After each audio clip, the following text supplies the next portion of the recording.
This episode of Wheat Pete's Word is brought to you by Miravis Neo from Syngenta. You can trust Miravis Neo to protect your corn against diseases like gibberella ear rot and tar spot. Miravis Neo is the only corn fungicide solution that delivers yield and quality all in one jug. Visit syngenta.ca for more info. Good day and welcome to Wheat Pete's Word here on Real Agriculture for Wednesday, July the 3rd. On this episode of the Word, cool connections. Harvest, baby, harvest is a go. Scout, man, some problems out there that a little bit earlier than we expected. And then Agronomy answers as many things as I can get to. Let's go.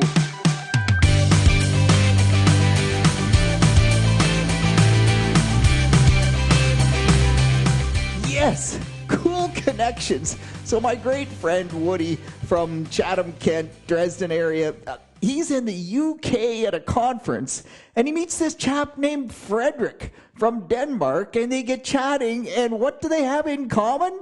It is Wheat Pete's Word. They both know about Wheat Pete's Word and listen, and I love it, man. We are building the agricultural community. Too much fun. So that is just cool connections all the way through. And on the cool connections, don't forget, keep reaching out, talk to people. Man, the markets, talk to a couple of my growers, the people that I consult with today, and they're just going, Pete, like, oh my gosh, how do we spend any more money on this corn crop? Because corn has just taken such a downturn.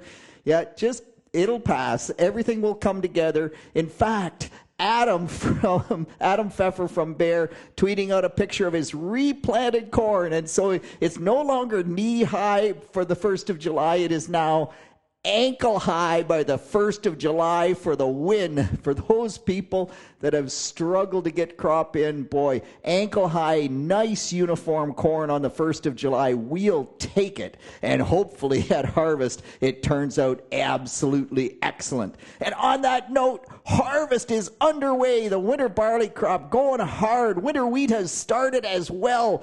Yields so far are a bit kind of all over the map. The winter wheat crop, a lot of reports, kind of 100 bushel per acre to 100 plus. Not the 120s, 130s we were hoping for quite yet, but it's early.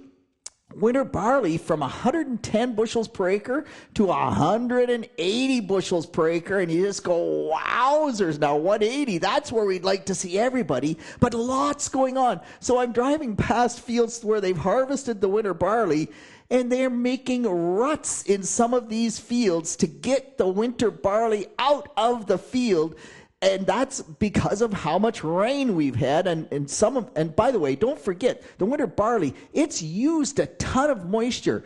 The corn crop is just using it now, the early planted stuff. The soybean crop has barely used any. Cereals, the winter wheat, the winter barley, it's been using 1/4 of an inch of water per day up until maybe the last 10 days in the winter barley crop as it got to harvest. And we're still making ruts. And you might say, well, why don't they wait? No. You don't wait with cereal harvest, whether it's wheat or barley. The winter barley actually dropping heads in many fields, dropping heads where we had heavy rains and lots of cloud. It's like the stem at the neck. It's called necking. It's common in barley. And the barley head gets so heavy, the neck is so weak that you get a big pounding rain and some of those heads let go and they drop on the ground. And by the way, that barley does not get into the combine. So you can't wait on barley. You make the ruts, you get out there and you take it off. Some other really interesting observations, I should say, out of barley harvest. Lodged barley, the barley that lodged right around heading. Big thunderstorms went through, heavy winds, heavy rain, and some of that barley lodged super early.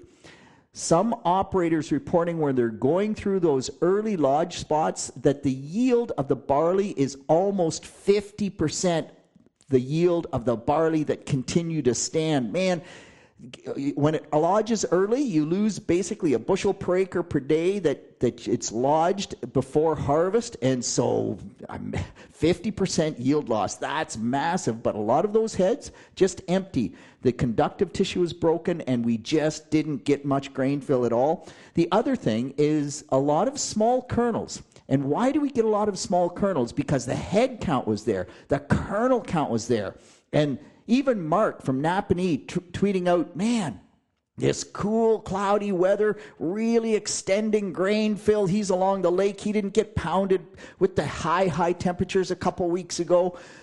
But the problem in that statement, Mark, and for everybody listening, is cloudy. So we know that in order to get really big kernels, we need bright sunshine, cool weather, bright sunshine to really pack that photosynthate in. So I think that's why we're getting some small kernels. We have the necking going on. We have some lodging going on. And so winter barley, where it's good, it's amazing. But where we're pulling into some of these problems, it's not quite what we wanted. The one thing I will say that everybody is in agreement with, oh my gosh, straw. The straw yields are unbelievable. And that tells you right up until heading that the barley crop, the wheat crop, they were super happy. And biomass is related to yield, there's no doubt. But in some cases, the harvest index on some of this barley, because of the lodging, because of the dropped heads, the harvest index isn't going to be as good. Harvest index, by the way, is just the proportion of grain to the proportion of total biomass. And so normally we hope with winter wheat to be kind of 55 to 60%. In winter barley, we're probably closer to 50%. In some cases, we won't even make that. There will be way more straw than there is actually grain. Hey, and it's not just in Ontario, though, that crops are going, and some of them are amazing. AJ from Kansas sending me a message, 88 bushel per acre wheat. The average he's running in most fields, 84 to 88 bushel wheat. That is phenomenal in Kansas. Oftentimes they're in the 40 bushel range. In AJ's area, maybe a little better than that, 50 bushel. 88, they are just having a heck of a wheat crop. They finally got some moisture. And Dallas in Saskatchewan sending me a picture of wheat, and he's putting on his growth regulator, his herbicide. It is kind of at that growth stage 31, close to 32, and it is just massive plants, big leaves, solar panels taken in the sun. Finally, again, Western Canada, most of it getting some rainfall, and they are on track, if the wheels don't fall off, for one massive wheat crop out there as well. All right. Just before I move on, I want to mention compaction. Oh my gosh, as I drive around the countryside, the amount of compaction, and in particular, headland compaction.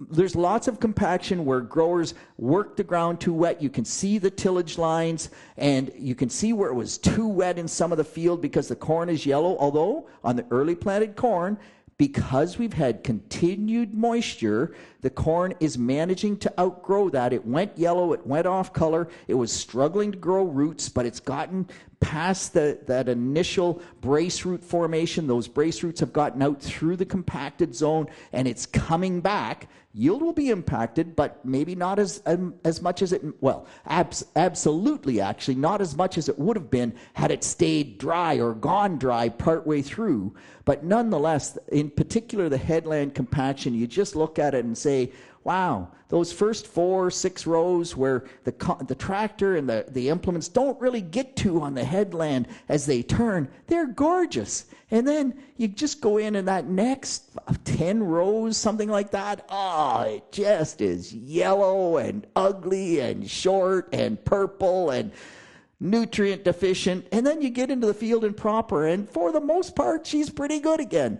Headland compaction is a big deal. We oftentimes talk about the air seeder, for example, and the fact that when the air seeder is down, all the weight is on the units, and we're not creating much compaction. You pick it up to turn on the headlands, and oh my gosh, you are making compaction. There's no doubt about that. And we're seeing it this year. So the only thing you can do is to try to get better tires, radials, VFs, track, something on those planters, on those seeders, on everything. So even on headlands, we don't cause that compaction. And you double up the tile on the headlands because we know we're going to beat that up worse. All right, I got to move on. I have some watch outs for you. So first off, tar spot is already in Michigan. So we simply have to start scouting.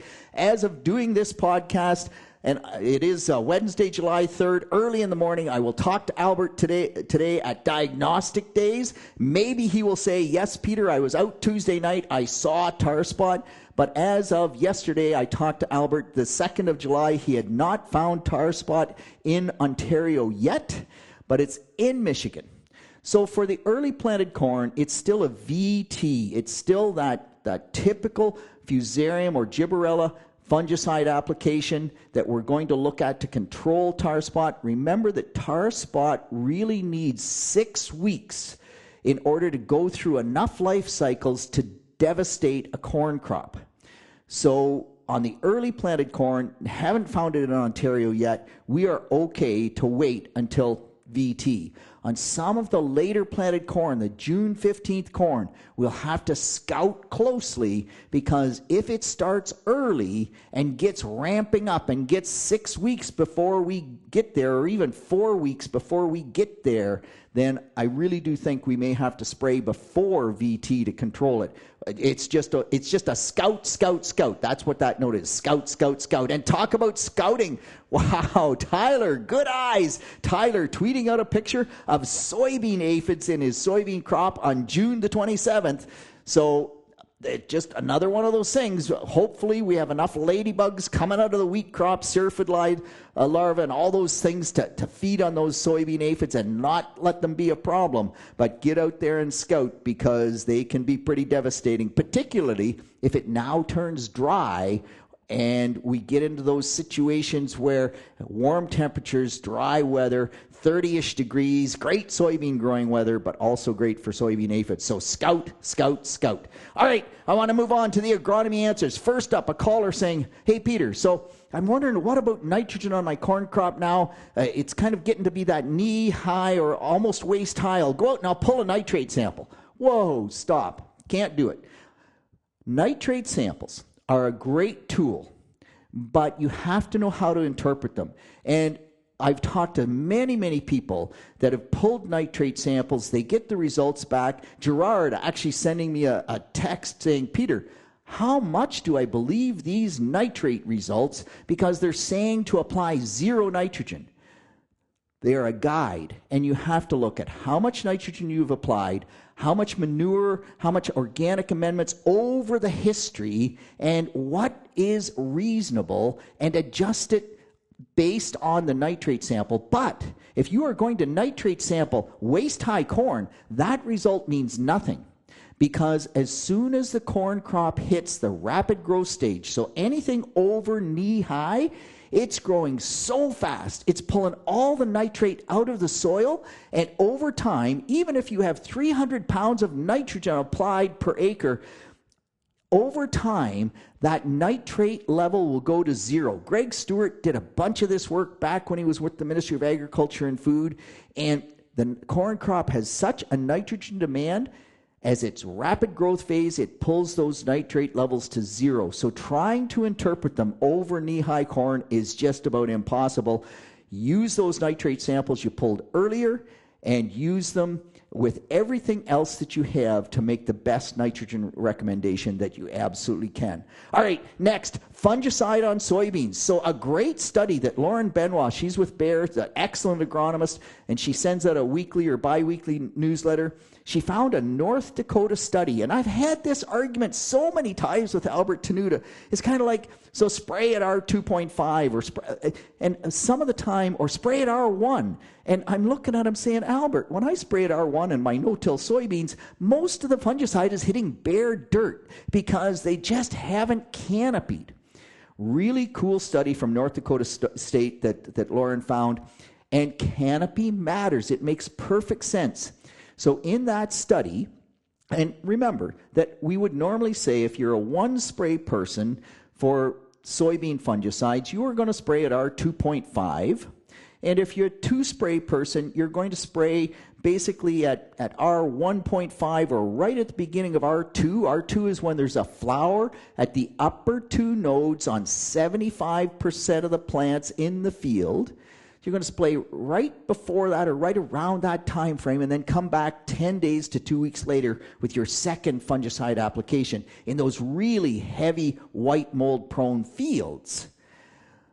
But in the North Dakota study, they add in the effect of canopy. And so they got excellent results at late R1. So basically that means there is a flower on 100% of the plants, but it's not necessarily on the top two nodes. If they had 100% canopy at that point, they got excellent results from their fungicide application. If they did not have full canopy, they did not get nearly as good results from that fungicide application. If they went to early R2, again, if they had 100% canopy, that's when they got the best results out of that fungicide application. So as you go to time that fungicide application, know that typically it's R2.5, but if you don't have full canopy, you might want to hold that back. If you're Oxford County, conventional tillage, and at R1, those soybean plants are already halfway to your knee, and it's just looks like a lawn out there, yeah, earlier fungicide application probably is a good bet for you. Okay, next. Enlist, a great herbicide, but a note coming out of Ryan Benjamin's just reminded me, if you are spraying Enlist or Enlist Duo, basically the 2,4-D choline, you cannot tank mix any volunteer corn herbicides at all because there's so much tank antagonism. You have to split Enlist and the Assure or the Select or whatever you're using on your soybean crop for volunteer corn control. You have to split them apart. It just doesn't make sense to try to put them together as well. And there won't be much of this yet, but this is a watch out for next year, because if you are growing Enlist corn is tolerant to the group 1 herbicides that are FOPs. So things like Assure, that's Quizala FOP. And so next year, when you have volunteer corn in your soybeans and you say, I'm going to take that out, I'm going to go spray Assure, if that's Enlist corn, it won't kill it. You have to go to the DIMS, and so that is clethodim, so things like Select or Statute or Cethoxidum. I mean, Post is one of the original ones, and it would take it out as well, but it's not really good on corn. You have to up the rate a bit or keep the rate fairly high to take it out. So just remember, make notes. I grew Enlist corn in that field. Next year, to get rid of the volunteer corn, I have to use a DIM Group 1 herbicide. All right, I want to move on. Emily saying, all right, Peter, you did a great video. Bern and I did a nice video. Joanna Fallings has it on Field Crop News about the Fusarium Head Blight Index and trying to get out there and scout your fields and time harvest based on the level of Fusarium that's in the field. I talked about this last week. Emily says, but Peter, the wheat's getting mature. Like, how do you do that? It gets much more difficult as the wheat gets mature. But look for no kernels in those spots, and they'll look a little different, and they might even have a pink salmon color. And so you can often see that and still do the Fusarium Head Blight Index. It takes a little longer, but even in more mature wheat, as your eye gets attuned to it, you can do that. Greg saying, okay, Peter, now that you listen to the word, and oh my gosh, the sky is falling. We've got Fusarium in the wheat crop. Like, do I go desiccate my wheat? Do I spray it with glyphosate to get it out of the field earlier and reduce my risk of having dawn in the wheat crop? Well, Greg, yeah, you can, because glyphosate will gain you about 2 days. And if that 2 days turns into 2 weeks because of multiple rainfalls and you have enough initial infection in your wheat crop that dawn level is going to really ramp up, it makes some sense to pre-harvest. But that again means you have to scout first, know that you have enough Fusarium there to be a problem, And that's the fields, particularly on a susceptible or highly susceptible wheat variety. Those would be the fields you might target. If you don't have much initial infection, then I'm loath to go down the road of pre-harvest glyphosate if we don't need to. We're already using enough. Let's keep it for when we absolutely need it. So only targeted in terms of when you might do that. Holy mackerel, it's already at 19 minutes. Mary, your leftover wheat seed, you do not need to retreat it, but you do need to do a germ test. So Mary has wheat seed from last fall in a V-box. It can still have great germ. The seed treatment will still be good enough. It doesn't really lose much as long as you've kept that seed well. But you have to do a germ test because wheat, it is terrible for getting infected with bugs. Infested, I should say, with bugs. And if that happens, the germ will drop off. Do the germ test. Don't retreat. Get that wheat seed in the ground this fall if you can at all. And with that, I've got a bunch more agronomy things to talk about, but come on, 20 minutes, I am out of time. That's it. That's all on behalf of the team here at Real Agriculture. This is Wheat Pete with the word for Wednesday, July the 3rd. I will answer a bunch of these other questions, the agronomy questions, on next week's episode. I swore I wouldn't talk this long in July, but once again, keep sending the questions. I love them, and I'll keep talking way too long. See you next week. Bye now. Thank you for downloading this episode of Wheat Pete's Word, brought to you by Miravis Neo from Syngenta. You can trust Miravis Neo to protect your corn against diseases like gibberella ear rot and tar spot. Miravis Neo is the only corn fungicide solution that delivers yield and quality all in one jug. Visit syngenta.ca for more info.